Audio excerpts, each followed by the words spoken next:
How's it going, guys? Alex here. Welcome back to another Dokkan Battle video, and today we are going to be taking a look at the brand new Legendary Rare Trunks. And of course, in my earlier video, I kind of went briefly over him and what he can do, specifically in the comment section, because at the time we didn't have translation. So in this particular video, I'm going to be basically going over his damage potential, and of course, I will give a big shout out to the Dokkan subreddit for those calculations. But I was going to be giving my opinions on the card basically, and how it's basically going to improve that physical type team. But as always, I hope you guys are having a great day, and if you do enjoy today's video, consider leaving a like and subscribing if you are new.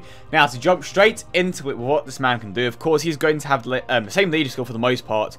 The only difference, of course, is that he does give the free key and 90% stat boost to physical types instead of the other types, of course. But his passive skill gives a 120% attack boost to himself, and he also has a high chance to get a critical attack. So this is the first time ever.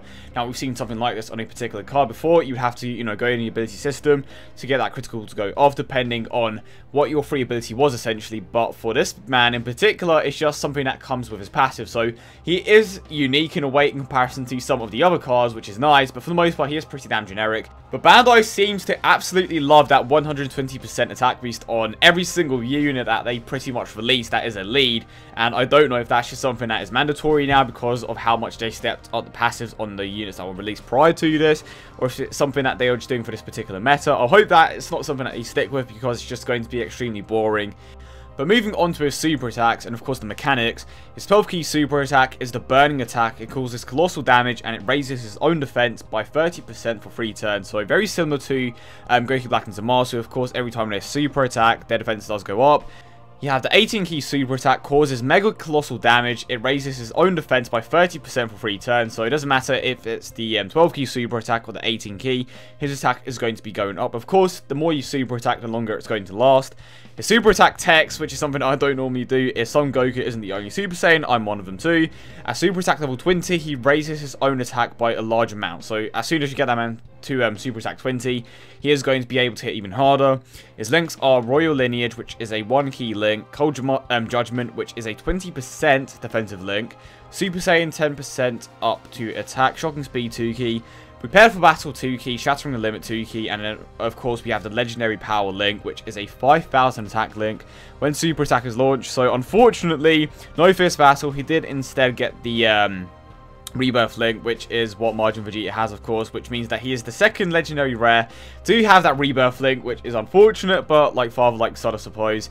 And one thing that he does have over Majin Vegeta though is he does have a farmable super attack, which means that he is the 4th summonable legendary rare to have a farmable super attack apart from Majin Vegeta, which is a bit of a shame for everyone that pulled Majin Vegeta. But I would imagine that if you summon enough for that man, you maybe pull in enough tech types over that time to, get his super attack to 10 or maybe even 20 if you're that lucky. But yeah, overall he is a incredible card, of course. Like, it's what you would expect of a legendary rare. I know a few people are a bit upset that he's kind of generic, and at first glance multiple people thought that he could potentially rival Gohan, but it seems like he kind of has fallen off in terms of damage in comparison to some of the other legendary rares.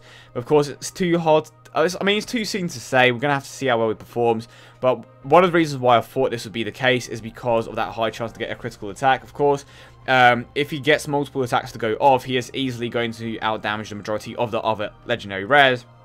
But from what I can tell, he doesn't even outdamage LR Majin Vegeta, which is one of the ones that hits the weakest. I believe that LR Black and Zamasu don't hit. I don't think, it's not that they don't hit too hard, but in comparison they don't hit as hard as some of the other legendary rares, but they still hit hard. Of course, they still, provide a bunch to your overall team. But for Trunks in particular, when it comes to damage, I believe he's either 5th or 6th, somewhere along those lines. Of course, he's still going to be hitting pretty damn hard because of that built-in crit. But I think the thing that does it for me is definitely that built-in crit. And of course, you have to take into account that his team is going to be absolutely incredible. You take a look at the units on there. You have the LR Super Saiyan Rage Trunks. You have LR Super Saiyan Trunks. You have Physical Cooler. You have Full Power Freezer, potentially Omega Shenron, Vegeta Blue, Super Saiyan Gotenks, Super Saiyan Rage Trunks, the Family Gun one. You have Pan. You have Vegeta Blue. Just so many units that you can potentially use. Maybe even Super Saiyan 2 Great Saiyaman, because of course he does have that shattering the limit link. So there are multiple units that you can use on this particular team that are going to work super well together, and this is one of the teams that could potentially rival Int. And of course, Int is just an incredible team overall. They are both extremely versatile teams, but if the current Vegito Blue does awaken, without a doubt, he is going to push physical over that edge. That is currently required, of course. Moving on to the attack calculations, and of course, shout out to Mobile Man for providing these. And of course, there is a few defensive stats here for all of the tankers out there. So, his defensive buff is only for 3 turns on his 12 key and 18 key super attacks. We get 2 stacks, which you still will basically last for 3 turns or a 3-turn limit. Defensive buffs are added with each other and then multiplied against his base defense. Thus, his maximum defense with 2 stacks is 63,000. So, very similar to the LR Black and Zamasu. His defensive stat is basically going to be pretty damn high, and he should be able to tank most attacks. Granted, when it comes to tanking super attacks, it's not going to be the greatest, but he is still going to be taking less damage. And if we have a look at what is going to be his average damage when it comes to the physical team, at 14 key, which will give him an average attack at 1.5 million if his chance is to crit is really 50%. So as you can clearly tell, he is still going to be hitting pretty damn hard because of that high chance to crit. So he is still going to be hitting in the millions without any problems. And of course, if you do get his additional attack level to like level 20 or something along those lines, of course, it's a much higher chance of getting a double super attack, which means that you could potentially be hitting for at least 3 million if you get those double super attacks to go off. So, absolutely incredible unit. In comparison to some of the other legendary rares, I would maybe rank him third, something along those lines. I'm going to have to talk to some of the guys about it, but I definitely think that he is definitely better. One of the better legendary rares, basically, and of course it comes down to the fact that he's someone that has a high chance of getting a crit consistently, so that's definitely something that you have to take into account. But yeah, I hope you guys did enjoy today's video, as always, and if you did, don't forget to leave a like and subscribe for more. I hope you guys have a great day, and I will see you all in the next one.